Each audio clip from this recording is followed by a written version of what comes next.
Vamos ahora al día miércoles de nuestro estudio de la escuela sabática esta semana. Poder en el arrepentimiento. Ya estudiamos cómo Jonás se arrepintió y cómo es que el pez lo vomitó. No imagino esa escena, ¿no? Punto importante. Jonás no fue vomitado en Nínive. ¿Por qué razón? Porque Nínive no era una ciudad costera. Es decir, no tenía mar.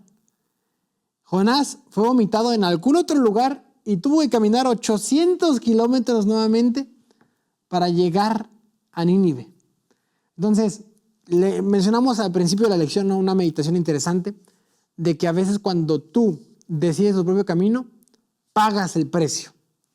3,000 kilómetros iba a ir para Tarsis.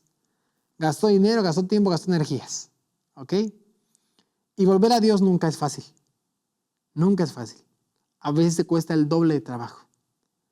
Tuvo que pasar de Jope a Tarsis, después regresar y después caminar todavía más tiempo para llegar a Nínive. Entonces, así como Dios te puede salvar, no te libera de las consecuencias. Punto importante también mencionar esto. Jonás tuvo que ir esos 800 kilómetros nuevamente a Nínive para que durante el camino pensara lo que Dios había hecho en su vida. Yo me imagino que durante esos 800 kilómetros que estuvo recorriendo para nuevamente llegar a Nínive y predicar allá, de donde el pez lo dejó hasta allá, tuvo mucho para pensar.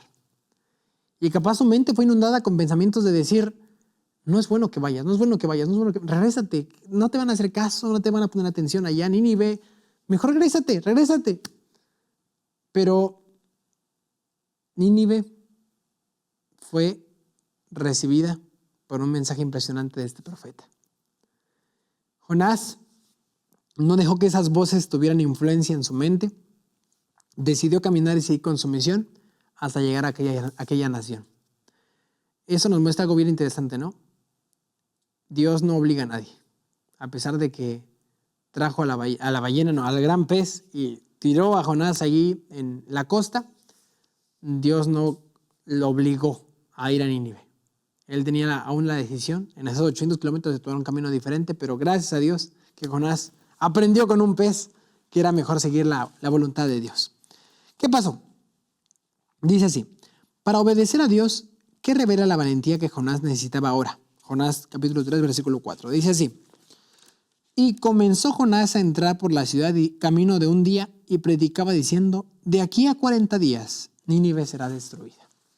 Ahora, Jonás comenzó a pensar cómo predicar, de qué forma, y la forma en la cual comenzó a predicar fue en las calles, gritando, anunciando, mencionando. Nínive era una ciudad que tú recorrías en 3 días caminando. Y él comenzó a recorrerla por un día, todo el día, hablando en 40 días Nínive será destruida. Ahora, curioso porque la gente puede haber pensado, ¿quién es este? Él tiene un porte diferente, hasta el mismo acento de él es diferente. Las personas podían despreciarlo. Él podía morir porque estaba llegando a una ciudad donde él no vivía, que era una ciudad que quería conquistar a Israel. Pero no le importó si vivía, si moría. Si Dios ya lo salvó de una, Dios lo podía salvar de otra. Y comenzó a anunciar. Y la gente escuchaba, de aquí a 40 días, de aquí a 40 días, de aquí a 40 días. Dice así: en el tiempo de su prosperidad temporal, Nínive era un centro de crímenes e impiedad. La inspiración la ha caracterizado por ciudad de sangres, llena de mentira y de rapiña. El lenguaje figurativo. El profeta Nahum comparó a los ninivitas con un león cruel y devorador, al que preguntó, ¿sobre quién no pasó continuamente tu malicia? Entonces, él llegó a una ciudad que realmente tenía una situación complicada, una sociedad completamente destruida en principios y valores. Y Jonás llegó a anunciar verdades. Esa ciudad está así, y por esos pecados Nínive será destruida. Algo semejante como si fuese Sodoma y Gomorra. Los ángeles fueron a advertir, los ángeles fueron a ver qué podía pasar, cómo podían ayudar. Pero al momento de llegar, la maldad era tanta que tenían que destruir esa nación. Abraham intentó interceder, ¿no? Señor, si hubiese 50, 40 justos, ¿vas a destruir esa ciudad? Y Dios mencionó, si hubiese 50 justos, no voy a destruir esa ciudad. Si hubiese 40, 30, 20, 10, no voy a destruir esa ciudad.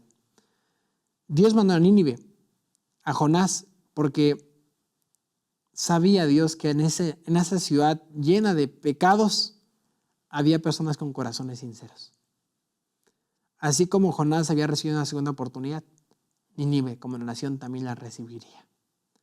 La misericordia de Dios es eterna para todos, porque Dios no ve con los ojos que el hombre ve. Dios te ve de la misma manera a ti como al drogadicto, como al borracho que está en la calle. ¿Sabes por qué? Porque Él conoce a todos. Así como Dios te cuidó a ti desde que eras niño, bebé, y te vio crecer y te cuidó y te protegió, te dio todo lo necesario para que fueras por caminos correctos, Él hizo lo mismo con aquel joven que está herido en la calle con algún vicio, con aquella persona que se dedica a robar. Y así como te ama a ti porque eres su hijo, Dios ama a las demás personas que también han ido por diferentes caminos que el tuyo. Entonces, no quieras encerrar la misericordia de Dios a tu forma de pensar. La misericordia de Dios va más allá de lo que nosotros podemos limitarla. ¿Qué pasó? Dice la pregunta B. Describa cómo Dios bendijo poderosamente el trabajo de Jonás y explique por qué la decisión de Nínive debería despertarnos. ¿Qué pasó? Jonás comenzó a hablar, predicar, en 40 días será destruida. Y dice, y los hombres de Nínive creyeron a Dios y proclamaron ayuno y se vistieron de cilicio desde el mayor hasta el menor de ellos. Y llegó la noticia hasta el rey de Nínive y se levantó de su silla, se despojó de su vestido y se cubrió de cilicio y se sentó sobre ceniza. E hizo proclamar y anunciar a Nínive por mandato de cilicio y se sentó sobre ceniza. E hizo proclamar y anunciar a Nínive por mandato del rey y de sus grandes, diciendo, hombres y animales, bueyes y ovejas, no gusten cosa alguna, no se les dé alimento ni beban agua, sino cúbranse de cilicio hombres y animales y clamen a Dios fuertemente y conviértanse cada uno de su mal camino, de la rapiña que hay en sus manos. ¿Quién sabe si se volverá y se arrepentirá Dios y se apartará del ardor de su ira y no pereceremos? Y vio Dios lo que hicieron, que se convirtieron de su mal camino y se arrepintió del mal que había dicho que les haría y no lo hizo.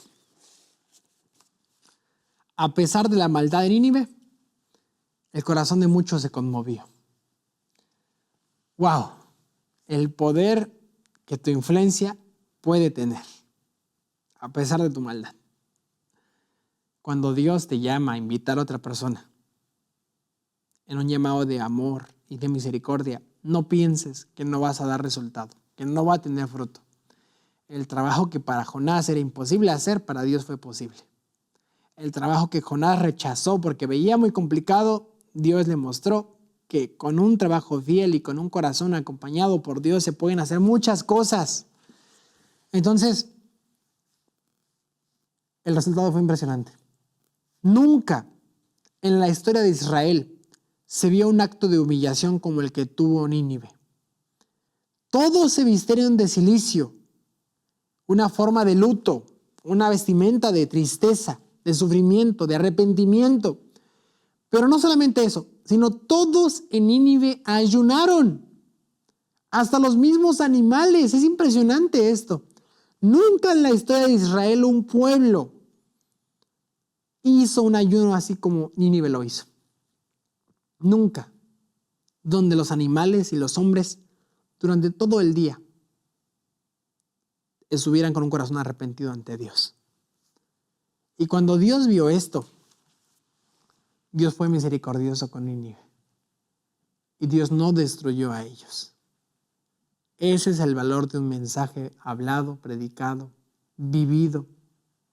La influencia de un justo puede conquistar a muchas personas. Por eso la invitación es para nosotros tratar de ser igual como Jonás. Obedecer a Dios, tratar de ser justos, y tu ejemplo puede conquistar a muchas personas. Dice aquí la nota. Al pesar de lo impía que Nínive había llegado a ser, no estaba completamente entregada al mal. El que vio a todos los hijos de los hombres y cuyos ojos vieron todo lo preciado, percibió que en aquella ciudad muchos procuraban algo mejor y superior, y que si se les concedía oportunidad de conocer al Dios viviente, renunciarían a sus malas acciones y le adorarían. Cuando Jonás proclamó en las calles de Nínive que en el plazo de 40 días la ciudad sería destruida, el Señor aceptó la humillación de los ninivitas y prolongó su tiempo de gracia. Sin embargo, el mensaje de Jonás fue enviado por Dios y Nínive fue probada por la voluntad divina. ¿Quién sabe? Dice la nota aquí. ¿Quién sabe si los predicadores que se mantienen fieles, firmes y leales serán los últimos que ofrecerán el evangelio de paz a nuestras iglesias ingratas? Puede ser que los agentes destructores ya estén siendo adiestrados bajo el mandato de Satanás y que solo esperen la desaparición de unos pocos portaestandartes más para tomar su lugar y con la voz de falso profeta proclamar paz, paz cuando el Señor no ha pronunciado la paz. Raras veces lloro, pero en estos instantes mis ojos están inundados de lágrimas, las cuales caen sobre el papel mientras escribo. Puede ser que dentro de poco tiempo toda profecía entre nosotros llegue a su fin y que la voz que ha movido al pueblo deje ya de conturbar su adormecimiento carnal. Hoy tenemos esta voz que nos invita: arrepíntete, cambia, transforma, renueva tu vida, tu espíritu. Trata de ser una persona diferente. Mañana puede ser demasiado tarde. Las voces que hoy te incomodan pueden ser las voces que hoy te pueden salvar. Dios nos ayude para poder ser como Jonás. Personas valientes que den el mensaje oportuno a personas que realmente lo necesitan. Y si es que a mí me toca recibir el mensaje, ser personas también obedientes, que acepten ese mensaje y traten de vivirlo. Estamos viviendo en una época semejante a la de Nínive, donde nuestro corazón puede estar alejado de Dios, donde nuestro corazón puede ser orgulloso, puede pensar que lo puede hacer todo. Dios nos hace la invitación como a Jonás. Transforma tu vida, renuévala. Tengo muchas cosas que hacer contigo. Y si lo haces, si me das la oportunidad, yo te daré los mejores momentos de la vida. Sacaré tu vida de la enfermedad, del problema, de la angustia y la llevaré en un ambiente completamente diferente. Ese es el poder de Dios, el poder que tiene con sus hijos. Dios nos ayude a tener un corazón como los ninivitas, que tuvieron el deseo de seguir a Dios a pesar de que el mensaje era complicado, a pesar de que el desafío era difícil. Ellos decidieron servir a Dios sobre todas las cosas.